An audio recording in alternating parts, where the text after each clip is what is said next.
রাজশাহী বিশ্ববিদ্যালয়ে কোটা সংস্কার আন্দোলনকারী শিক্ষার্থীদের সরাতে পুলিশ, বিজিবি ও র্যাবের যৌথ অভিযান চালিয়েছে। এ সময় বিশ্ববিদ্যালয়ের প্রশাসন ভবন থেকে প্রায় 4 ঘন্টা অবরুদ্ধ থাকার পর বিশ্ববিদ্যালয়ের ভিসিকে অবমুক্ত করেন আইনশৃঙ্খলা বাহিনীর সদস্যরা। বুধবার 17 জুলাই বিশ্ববিদ্যালয়ের জুহা চত্বরে এই অভিযান শুরু করেন আইনশৃঙ্খলা বাহিনী।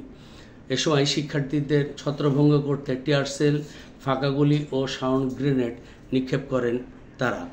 শিক্ষার্থীরা ছত্রভঙ্গ হয়ে সবাই সবার মতো হল বা মেসে চলে যান। এদিকে রাজশাহী বিশ্ববিদ্যালয় ক্যাম্পাস জুড়ে এখনও বিপুল সংখ্যক পুলিশ, র্যাব, বিজিবি মোতায়েন করা রয়েছে।